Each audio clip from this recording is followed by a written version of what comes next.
Buenas tardes, estimados colegas fiscalistas. Un gusto saludarlos con todo Hugo Cejo en una cápsula más en el fiscalnet.com. Resulta,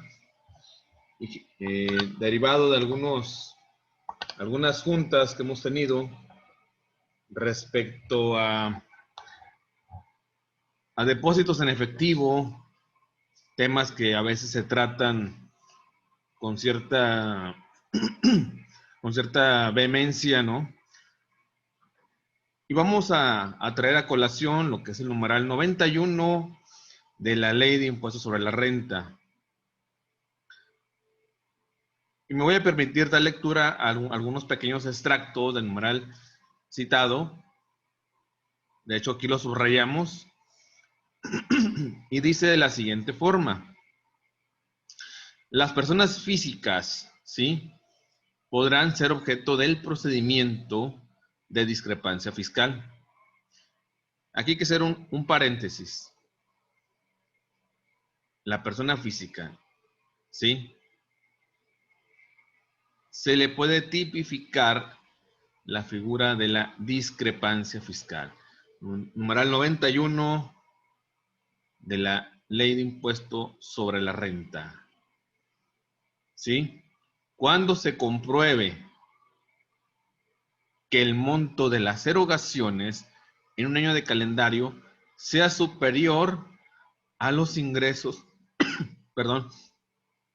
sea superior a los ingresos declarados por el contribuyente, o bien a los que le hubiera correspondido declarar. En ese sentido, se entiende que si el contribuyente tuvo ingresos de 1 millón en un año y tuvo erogaciones de 1,5 millones, ¿dónde está la diferencia? ¿Cómo se obtuvo esa diferencia? ¿De dónde se originó? ¿Cómo se allegó ese recurso del contribuyente? ¿Qué percibió para tener esa diferencia?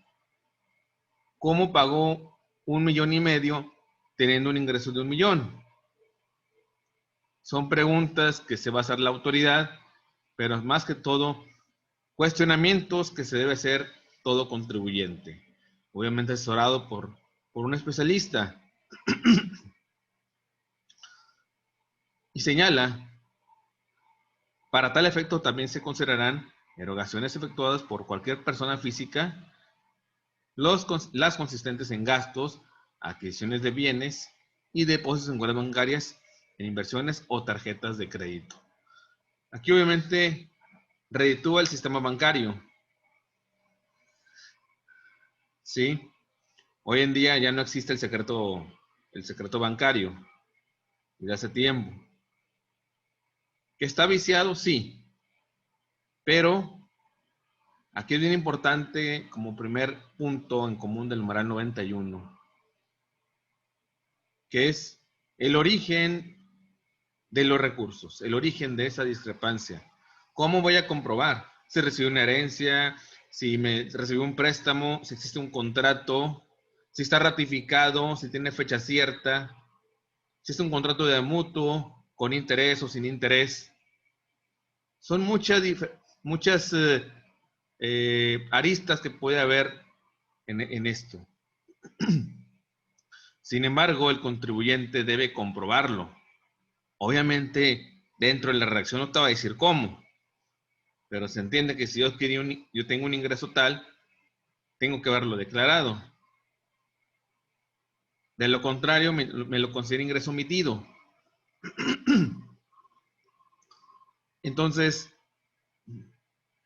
normalmente a veces la autoridad realiza compulsas, que a veces las mandan en forma masiva y simplemente hacen la comparación.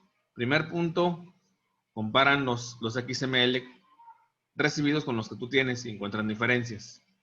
Sabemos que no todo está en el CFDI, obviamente. Igualmente, en caso de depósitos en efectivo, también lo cataloga. ¿Sabes qué? En enero, febrero, marzo recibiste tanto depósito en efectivo. ¿A qué corresponde? te empieza a mandar invitaciones. No, si no estamos exentos a manejar el efectivo. Sí es válido usarlo, pero hay sus límites. Obviamente, de acuerdo al numeral 8 de la ley monetaria, es moneda de curso legal el peso mexicano. Entonces, hay que vigilar los parámetros, los límites. Un ejemplo que se me viene a la mente, numeral 32 de la ley de antilavado, ¿sí? No prohíbe el efectivo, por citar un ejemplo. Lo limita, pero no está prohibido. Igualmente, perdón, esto también tiene la misma sintonía. El problema se agudiza cuando el contribuyente no tiene cómo demostrarlo. ¿Sí? Ahora, la discrepancia fiscal aplica en personas físicas y en personas morales aplica el comportamiento atípico. No tengo variaciones, ¿sí? El contador debe saber a qué se deben esas evaluaciones. Estas diferencias, esos picos, ¿no? Lo debe saber con certeza. Muchas veces es el contribuyente, oye, es que no nos avisa a nosotros, compré un terreno, compré una casa, y entonces el contador se mete al repositorio, ¿no? Y ve que no está ahí ningún otro, algo anormal, y él entera en base a flujo, en base al soporte que tengan los XML, etcétera. Y dice el contribuyente, ¿sabes qué? Compré una casa, o me gané un premio, o simplemente tuvo un préstamo, pero no te avisó. No te avisó y no se declara en la declaración anual como dato informativo. ¿Qué pasa? Es lo que yo le llamo ingresos mutantes, porque a pesar de que son ingresos no objeto, los pueden hacer objeto de impuesto cuando la autoridad te los detecte y te aplique una presuntiva. Y aparte te ubique en otro régimen. ¿Sí?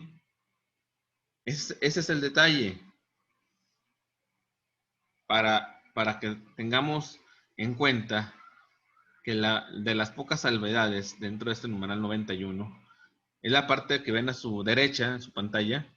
No se tomarán en consideración los depósitos que el contribuyente efectúe en cuentas que no sean propias, ¿sí? Que califiquen como erogaciones en los términos de este artículo. Cuando se demuestre que el depósito se hizo como pago por la adquisición de bienes o servicios o como contraprestación para el otorgamiento, el uso o goce temporal de bienes, o bien para realizar inversiones financieras, ni los traspasos entre cónyuge del contribuyente a cuentas de su cónyuge, descendientes o descendientes en línea recta en primer grado. ¿Qué significa? Cuando son en línea recta de padres a hijos, o del esposo a la esposa. Oye, ¿sabes qué? Es que le deposité a mi esposa X cantidad. ¿Sí? Ahora, la clave es demostrar. Recordemos que la discrepancia, ¿sí? Se cataloga en el Código Fiscal, conjuntamente con la defraudación y lo que le sigue, ¿sí? No solamente aplica en este artículo y ya se acabó. Tenemos que ver otros ordenamientos, ¿sí? Por ejemplo, está el caso de la cuenta de si un cliente paga con cheque, que ahorita prácticamente está en desuso, pero se sigue utilizando. ¿Qué pasa si no le ponen el abono en cuenta de beneficiario? Hay criterios de la Corte respecto a ese aspecto. No te lo va a considerar el fisco. Porque omitiste un requisito de ley. ¿Sí? Incluso en algún criterio de la Corte también lo señala. Entonces, Son varias cosas que también tenemos que jugar con diferentes ordenamientos. De otro modo, si nos abocamos únicamente a esta parte del 91 y de ahí no salir, la verdad, estamos fritos. ¿Qué es una contraprestación? ¿Qué es una adquisición de bienes? ¿Qué es un uso o goce temporal de bienes? Es conceptos que hay que buscarlos en otras leyes. ¿Qué son ascendientes o descendientes? ¿Sí? En línea de recta en primer grado. Acudamos al Código Civil Federal, a compendios civiles, a diccionarios jurídicos, para definir algunos conceptos y tener una amplitud de estimados para que nos pueda acrecentar no solamente el acervo, sino el conocimiento para poder visualizar las cosas. Siempre un poquito más para allá de lo que podamos ver a la letra y hacer más robusta una interpretación. ¿Sí? Entonces, de esa forma, tenemos que estar al pendiente de todo el ingreso que se tipifique, que adquiera el contribuyente. Muchas veces no te va a decir, pero siempre hacerle ver con anticipación las consecuencias. ¿Sí? En el caso del último párrafo, señala, se consideran omitidos por la actividad preponderante del contribuyente, o en su caso, otros ingresos en los términos del capítulo 9, tratándose de préstamos donativos que no se declaren o se informen a las autoridades fiscales. ¿Sí?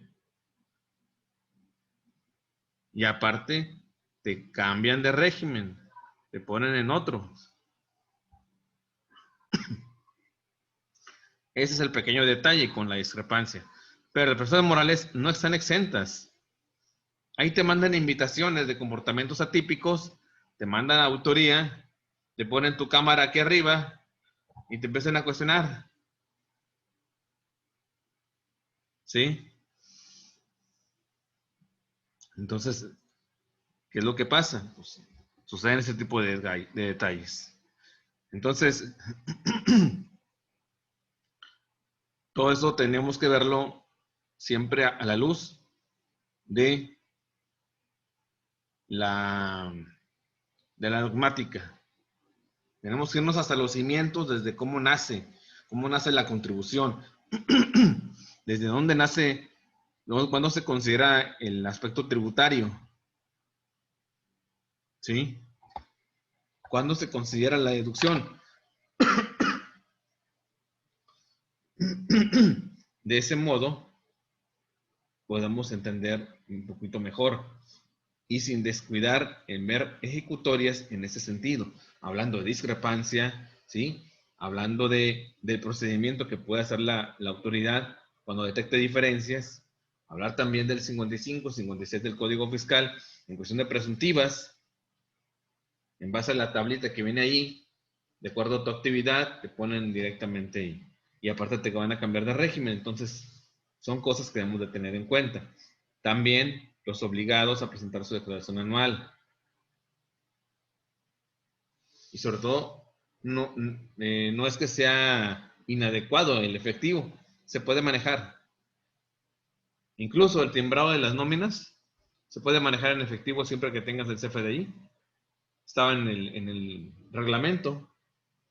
Entonces son cosas puntuales que podemos utilizar y estar atento a lo que saldrá en lo que se pueda aprobar en la Cámara de Senadores ahora el paquete económico 2021. Un saludo cordial para cada uno de ustedes y que tengan una excelente tarde.